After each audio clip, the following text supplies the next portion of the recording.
welcome back to the show. Let's get straight on and get my next guest out. They have sold an incredible 100 million records. This is why. Look at this.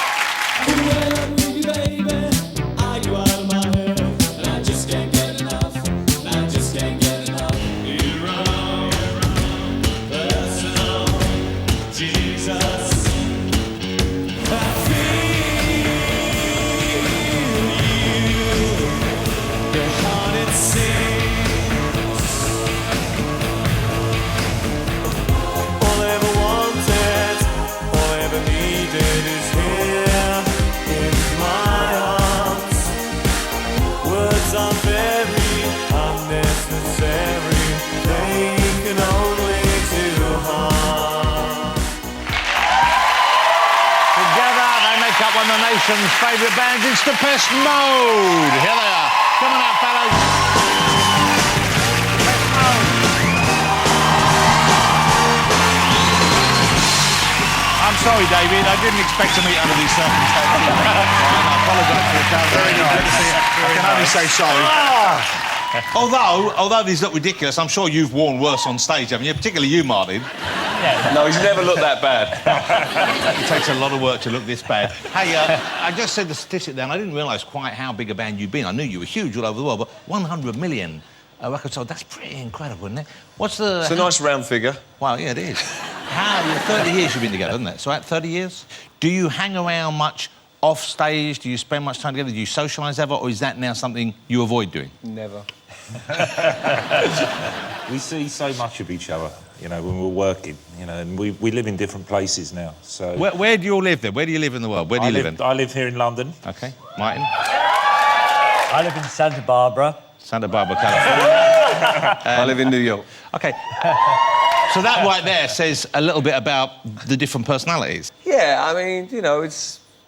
Yeah, New York and London, they're two great cities. Yeah, Santa Barbara's really Hold on, different. were you just dissing mine then? So... No, I mean, I lived in California as well for a good... I lived there for 7 years. But you probably don't remember much of that period, do you, David? Because I know you had a period where... But that must have been tough for them, because you guys were... I don't know how much you were involved in the excesses that Dave got himself into. Were you equal, kind of fellow travellers in that, or were you more on the straight and narrow? We took partying to quite an extreme, you could say. Yeah. But you actually... You were clinically dead, weren't you, at one stage? For a couple of minutes, so apparently, at one point, yeah. Wow. Yeah. So what happened then? I mean, that wasn't on stage, was it? I don't really remember much about it. OK, I know you don't remember much about it, but I mean... There was this big white light and... No, you didn't see it? But so, what, this was drugs, was it? Was what? This was drugs? What do you mean, like you haven't heard that word before? I did get... Yeah. A bit late to come the innocent now. What's that you offering me, sir? Yeah, what have we got? Those trousers are lovely, by the way. Well, now that's behind you by many years. You've been clean for how many years now? A long time, yeah, 15 or something like that. Wow, that's pretty incredible. That's incredible. 15 years. Yeah, and it's a long time, and, you know, the quality of my life has changed, like beyond what I could imagine. I mean, look, we have a fantastic life. We get to make music together. We go on these stages. There's, like, you know, hundreds of thousands of people that come and see us during a tour, and we're still doing this, you know, it's like... And you must still love doing it, don't you? I mean, it must still be a buzz. Because you're about to kick off another tour now. Delta Machine is the new album, ladies and gentlemen. I don't know if you've heard it already. And this is the big vinyl, double vinyl. That's the way to go, isn't it? Yeah. That's exciting. And this is the tour, of course. Where do you kick it off? We start in May, beginning of May. Whereabouts? It's... In Israel, believe it or not. In Israel? Hopefully, yeah. And you have a big following there? Certainly do. Wow. Where's the most kind of, you know, obviously you don't want to say you've got great fans all over the world, but where are they really crazy for Depeche Mode? What part of the world do you think is the maddest? Most of the world, apart from this country, really. Stop going on about it, suck it up and have another hit, then we'll have you again, right? Martin knows the score. OK, so how easy is it to write new stuff? How do you find that? Because you've been writing hits, you've been writing successful albums now for 30 years. Where do you look for inspiration now? Is it different places? You go to the same place inside yourself? I think Dave once said I've only ever written 3 songs, but I've just... 3 different subjects, and I've just rehashed them over and over again. OK, and Dave, what are the 3 subjects that Depeche Mode return to for their inspiration? Death. pain, suffering. That's about it, really. That's your three, right? Death, pain and suffering. Do you write kind of cheerful songs that you give to maybe, I don't know, Kylie or someone else to perform? There must be some brightness inside you that comes out musically. I think usually by the time I get to the chorus, I sort of like dismiss them. And when you write a song like Personal Jesus, which is one of my favourites, when you write a song like that, you must have a feeling, OK, this is something special, this is going to sound great in the stadium. Do you get excited? Do you rush to play it to the other guys? We were actually worried about this track, though, because we didn't think it would do as well as we thought as it actually did. You know, so the... Or you were worried. I was worried, but then He Enjoy worries the about Silence, everything. for instance, which was the second single on Violator, was we knew straight away that'd be a hit. And how do you express this dissatisfaction? Is it dealt with in a very kind of mature way, or do you wind up... I just said, it's really bad, it's really bad. That's generally what he says about everything. So you remind me a bit of Eeyore from the Pooh books. They don't like us in Britain. They won't play that on the radio. That sounds like me. That sounds like me. That's a very You've good already got it. It's a very niche impersonation that I can do there, isn't it? What time is dinner? Can't we get off this couch and play the song so we can go home? He only wants to talk about you dying. When you came today, when you flew back in the UK, you go through metal detectors. Is there anything on you or about you in an unusual place that you need to alert the hard-working customs officials about so they don't get a nasty surprise? No. So you're clean of Not those anymore. you used to have. Not anymore, yeah. And when did you? What? Exactly. No. Well, it wasn't kind of like what it is now. When did you... And when you did, and it was... Where was it? Down below? Yeah, in an unusual place. In which of the two unusual places? In between. In between the front and the back? Port and starboard? Somewhere around And was there. this a bell or a ring or a stud? What was it? Ring. A ring. A ring. And did you ever use the ring? Was it handy for No, not really. carrying shopping? In fact, or I'll was tell you it a funny ever... story. I'll tell you the story. In New York, my son in New York, actually, when he was very little, my stepson Jimmy, one time he was like little and whatever, I was taking a shower or whatever, to come out of the shower, and I don't know, for some reason, he came up and asked me, you know, why do you have an earring in your butt?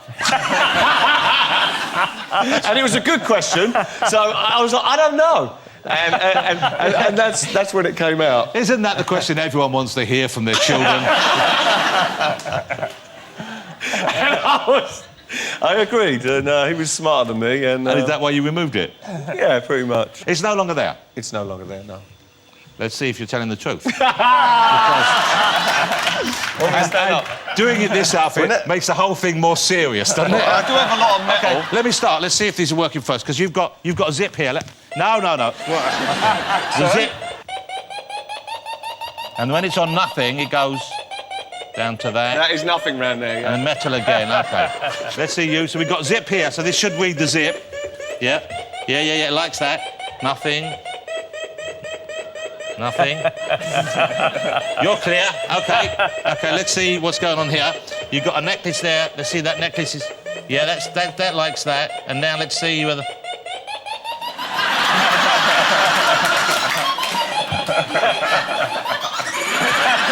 I've just got a little more lead in my pencil than other people. Do any of you have any piercings? I don't know whether we should ask a young lady, but let's see.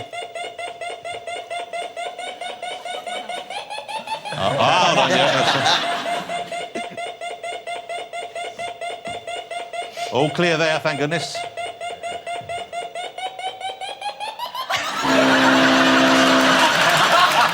Wow.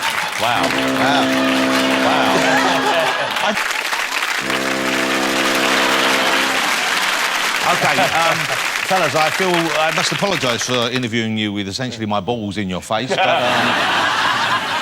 but somehow, as you know, that's how an evening winds up. Ladies and gentlemen, join me in saying thank you to Andy, Martin and Dave. Depeche Mode, ladies and gentlemen. Thank you, fellas. You want to go over and get ready to perform? We're going to enjoy hearing you sing right now. Depeche Mode.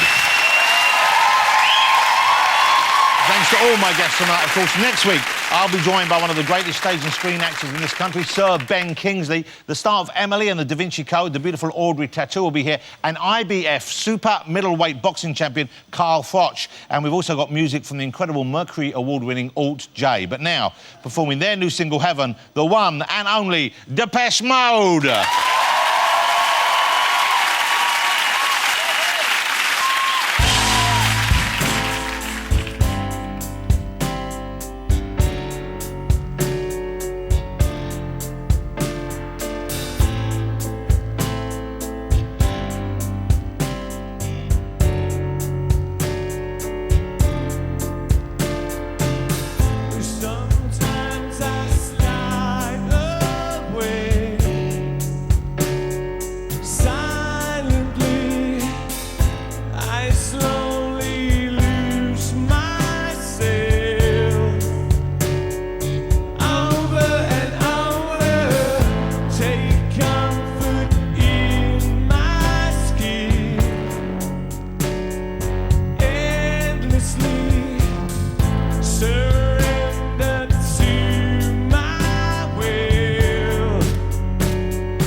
From Simon Cowell to Sir Michael Caine, everyone's got a good word to say about Andrew Lloyd Webber, celebrating 40 musical years tomorrow at 6:30, before Christopher's even beginning to doubt the intentions of his own team at 8 in Foyle's War.